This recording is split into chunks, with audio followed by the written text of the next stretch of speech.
Welcome, everyone. I'd like to take this opportunity to welcome our speaker today.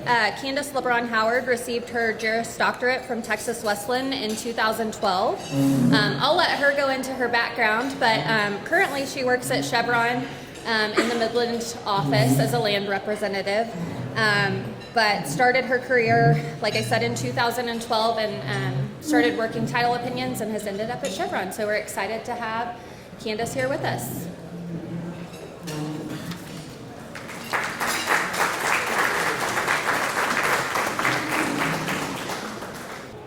Beyond the grave.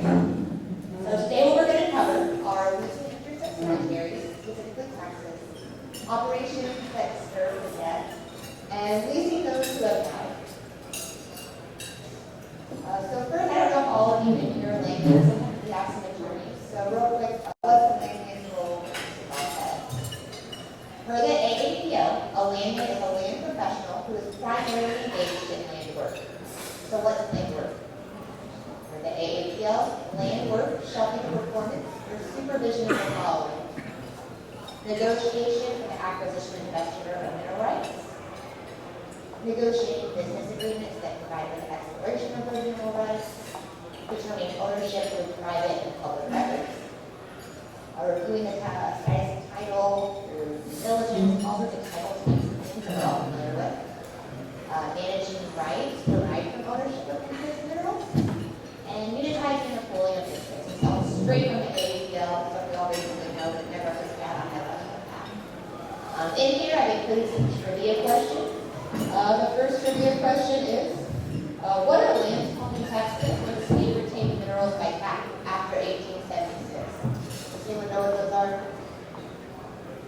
They're minerally classified. We'll take this off. They're minerally classified. And then my second trivia question is, how deep must a grave be in Texas? Any guesses? We'll just stand here. It's actually 2 feet. I was thinking it might be a 6-foot requirement. However, in Texas, there's only a 2-foot requirement under the Texas Health and Safety Code. So who executes an oil and gas lease at a cemetery? To look to this, we look to the Texas Health and Safety Code, specifically Section 711 through 715. Under this code, we first look to see what a cemetery is defined as. A cemetery means a place that is used or intended to be used for internment and includes graveyards, burial parks, or other areas containing one or more graves. One of the important things to look at is private versus public cemeteries.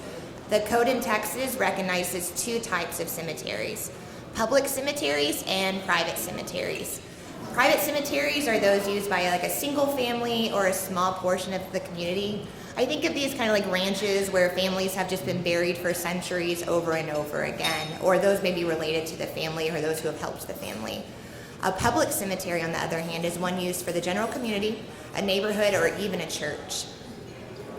Lots being sold to members of the public is the key to determining if it's a private or public cemetery.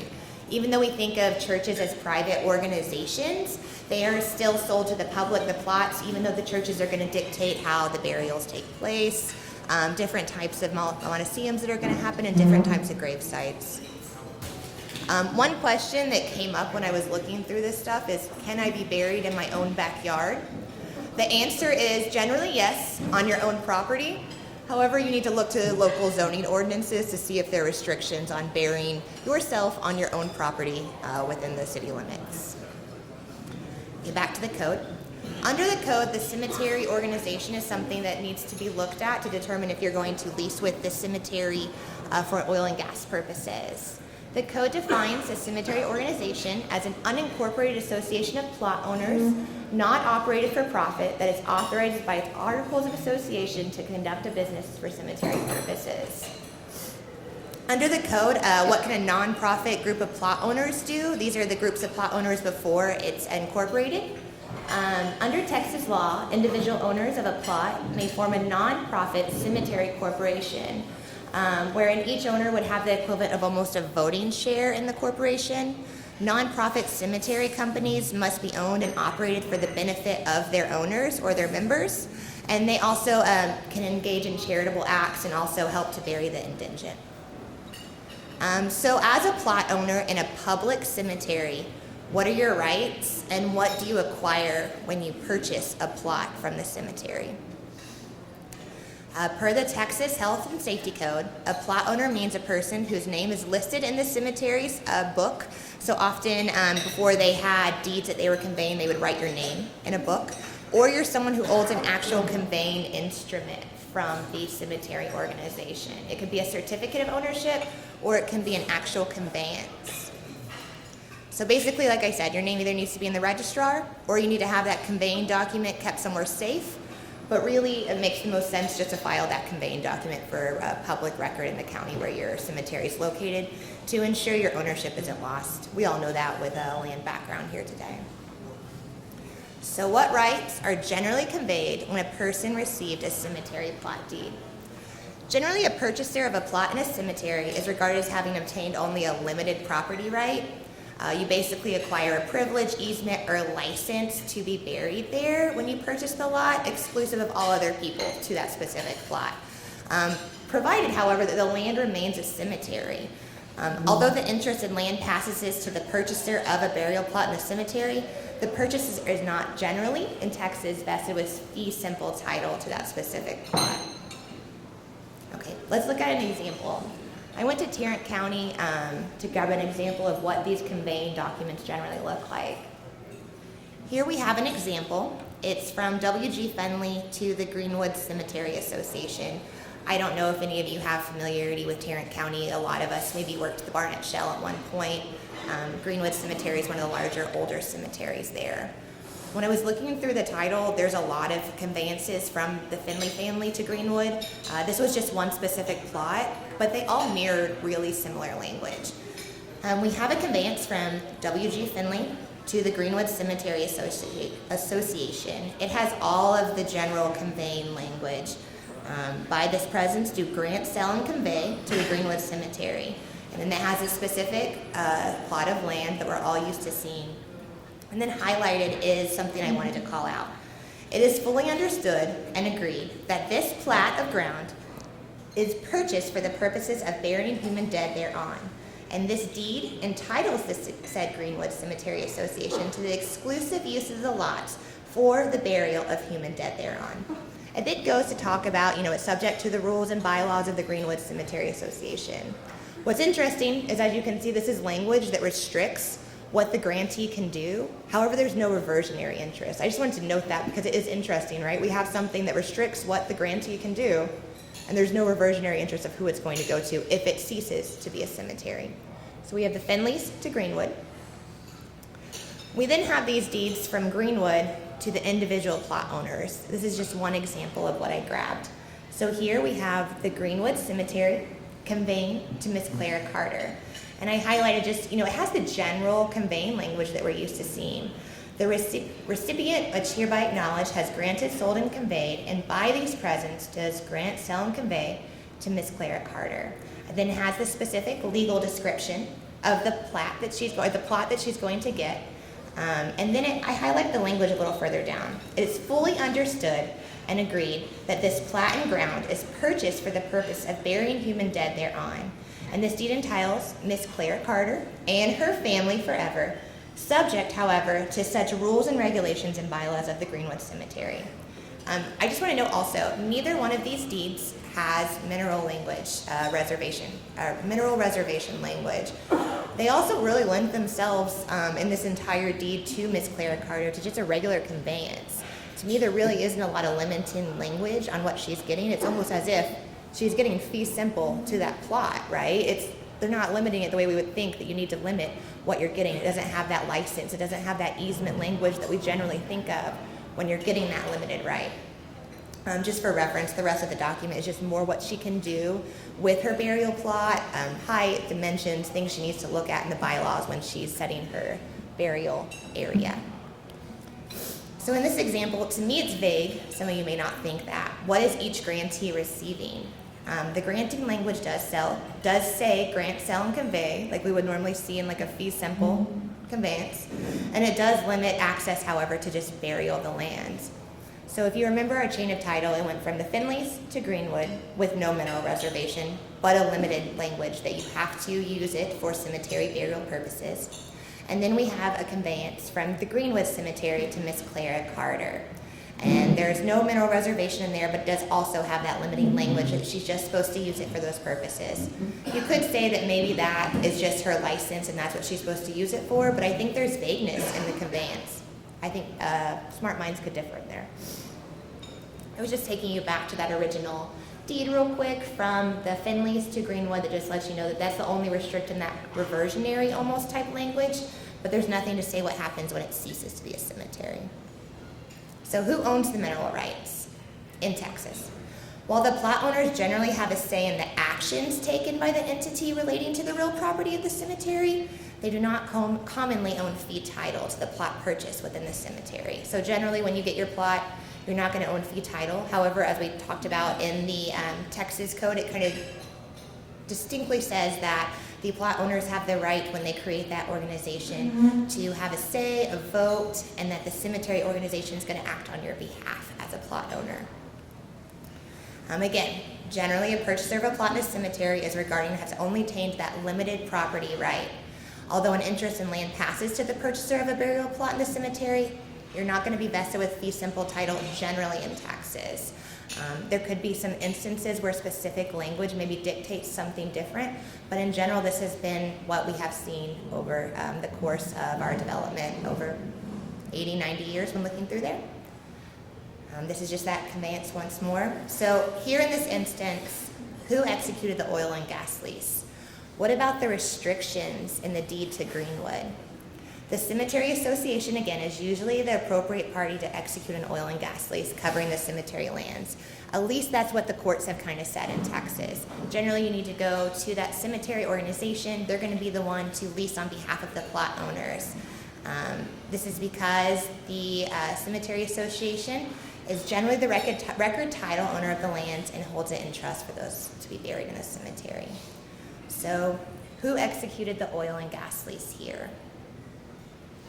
Here it was the Mount Olivet Cemetery Association for the specific plot.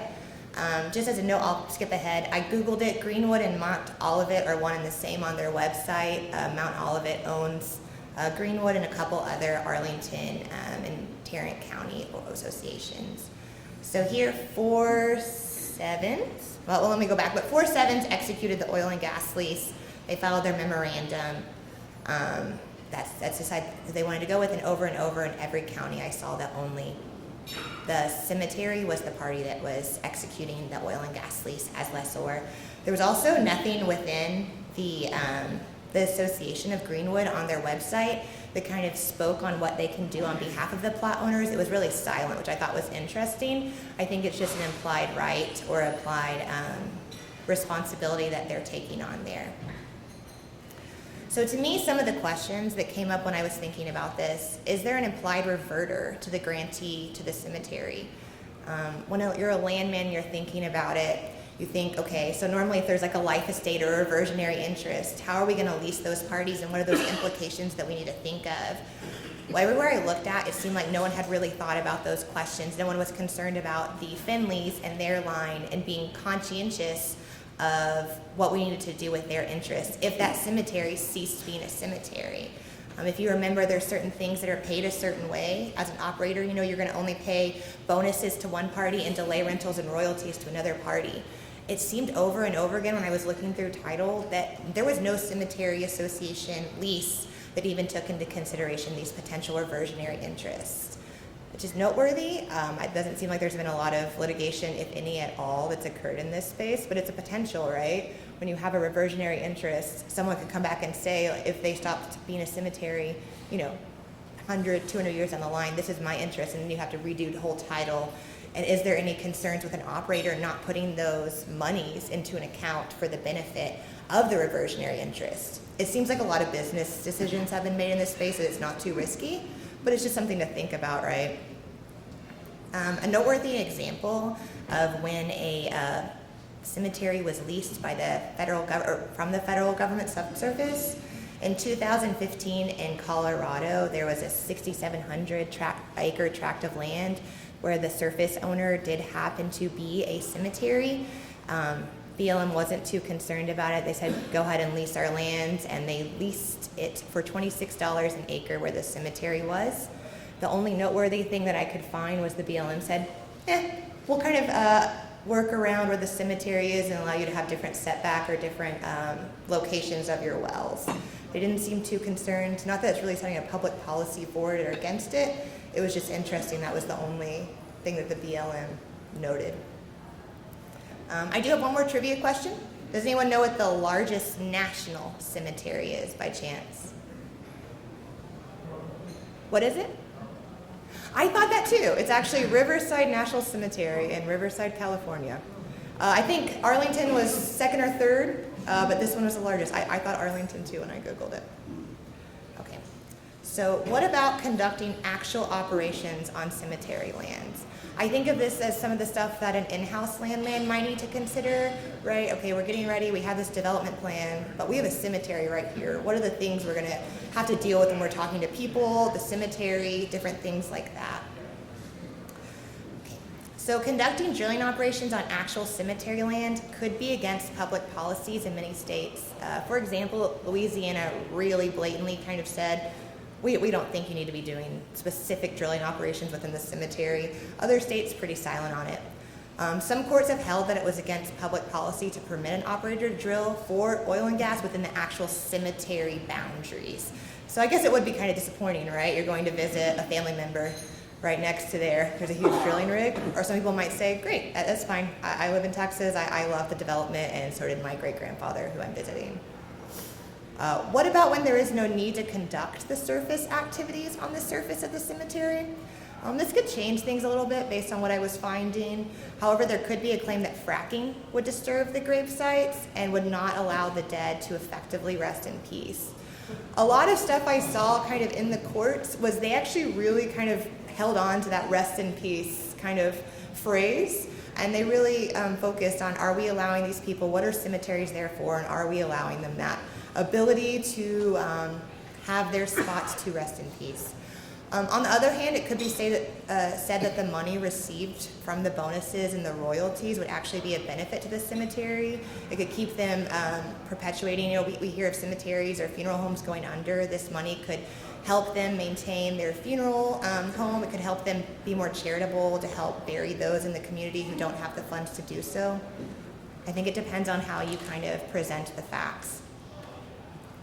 So what if an operator took an oil and gas lease and didn't know there was a cemetery on it? I think of something like a private cemetery with unmarked graves, like we talked about on a ranch, like a piece of farming land, or maybe just really, really old land that has bodies buried there. One other thing that came up was a crime scene. What if someone had buried a body there that they murdered? So this is more of like what an in-house landman might have to think about when they're dealing with these things in the operations. The code specifically speaks on abandoned, unknown, and unverified cemeteries.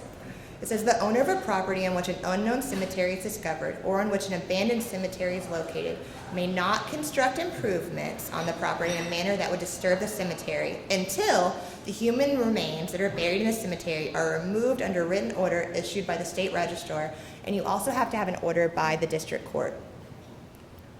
So what if an unknown cemetery is discovered after oil and gas operations have started? Or what if your guys are digging up, getting ready to do some stuff, and they discover a dead body?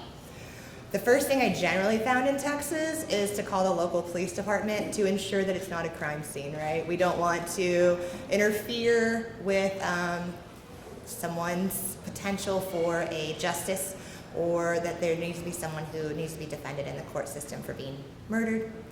Then if it's determined that there is no crime scene, then the property owner must be notified, and you must find something filed with the county recorder that we'll look at in a minute. And then you also, even if it's just one body, you have to call the Texas Historical Commission and you have to let them come complete a survey of the land to see where it's at. I think this is particularly important in states like New Mexico, where we might have Native American unmarked grave sites, right? Something we have to do with the state over there. One thing you want to think about as a landman is if you encounter this and you have grave sites that are unknown, it could cause significant delays in your development plan. I noticed that someone had noted what happened to them is it took 2 years for the historical agency to release everything and complete their surveys. Man, wouldn't that stink if you were going to drill, you found this, and your plans are delayed by 2 years. So that's one of the many reasons why there's a value as a landman to go out, get to know your property owners, look around the property before you lease it, and communicate that to your operations folks. Here's an example of what you actually record with the county whenever you find an unmarked grave site. If you look in there, it has where the property is located. It also has, you describe what you found. In this instance, there were 2 grave markers, some broken iron fence, which if you were the landman, you went out, you might say, there's a broken iron fence, something fenced in. We might need to note that before we lease these people, that we want to make sure this is something that we're not going to put as a spot where we want to develop. It also has other things, like there were some areas of vegetation, but nothing was marked. This is just one of the few examples I could find where there was an abandoned cemetery and someone filed this for record. Okay, so here's another trivia question. How many pounds of candy corn are produced each year? 200. Yeah, this is per Google. 35 million pounds of candy corn is produced. How much of that is eaten? I would guess maybe 500,000. It's not my favorite candy, but I know some people love it. Okay, so this is our next topic. What about leasing those who have died, but their estate is not fully probated? The estate code directs us here. The estate code says, the court in which a probate proceeding on a decedent's estates are pending may authorize the personal representative of the estate to execute an oil and gas lease with or without pooling provisions. I found it interesting they kept noting that it doesn't matter if there's pooling or not. There must have been something particular that occurred whenever they were codifying this particular statute. Provided for the exploration of development, oil and gas or other liquids. Basically, the personal representative, when the full estate isn't fully probated, can be the party that does execute the oil and gas lease on behalf of the estate. The personal representative of an estate shall file with the county clerk of the county in which the probate proceeding is pending, which I thought was interesting, not where the oil and gas lease is going to be taken, a written application addressed to the court or the judge of the court for authority to lease the estate for mineral exploration and development, again, with or without pooling provisions or a unitization clause. If the court grants an application as provided for in the code, the personal representative of the estate may make the lease as evidenced by the exhibit copies described within the section. The lease must be made no later than the 30th day after the order. So you got to move kind of quick, right? So hopefully if you're the land person, you've already started the negotiations pretty hot and heavy with the estate, because your time clock, once the order happens, is 30 days from that point. And then you may have to go back and get another order. The term of the lease is binding when the personal representative executes the lease. The authorized primary term of the lease in this situation, per the code, may not exceed 5 years, subject to the lease terms and provisions extending the lease beyond the primary term by paying production, a bona fide drilling or reworking operations on the well, the cessation of production clause, or by a shut-in gas well. So you cannot execute a lease in this kind of situation that's longer than a 5-year primary term. There was nothing specific on the royalty amount, so that's going to be up to the land person and the personal representative on behalf of the state to negotiate. If the personal representative of a state neglects to apply for the authority, say the personal representative and the land person did not know that they needed to do this full process, the lease could be subject to cancellation. A party who has an interest in the estate can file a written application with the probate court and say, hey, I was not notified of this. The personal representative did not have authority. We haven't settled this estate, so I want to cancel this oil and gas lease. Then I think it's kind of up to the judge in the county where you're at to determine what they're going to do to move forward. So as a land person, if you're in the middle of an estate that hasn't been probated, try to encourage the personal representative to follow through each step so that you can ensure that your oil and gas lease is effective, because you would hate to start drilling plan operations and then have an oil and gas lease that's going to not be effective, and then you're trespassing and you're delayed. That was really it. I know I went through it pretty hot and heavy and quickly, but there really isn't too much spooky stuff that occurs within the landman space, but we covered it here today. Who you lease when you are entering into an oil and gas lease with a cemetery in general. I think it's important to be mindful of that reversionary language. Is it really ultimately going to impact your business decision? Probably not. You're still going to go with the cemetery, and I would guess most companies aren't going to hold those account funds in suspense due to potential reversionary interest. Also, what are you going to do if you encounter a dead body or an unknown grave site whenever you're leasing? And then also, what you do whenever you are working with an estate that's not fully probated. Thank y'all for coming out today, and I appreciate your time.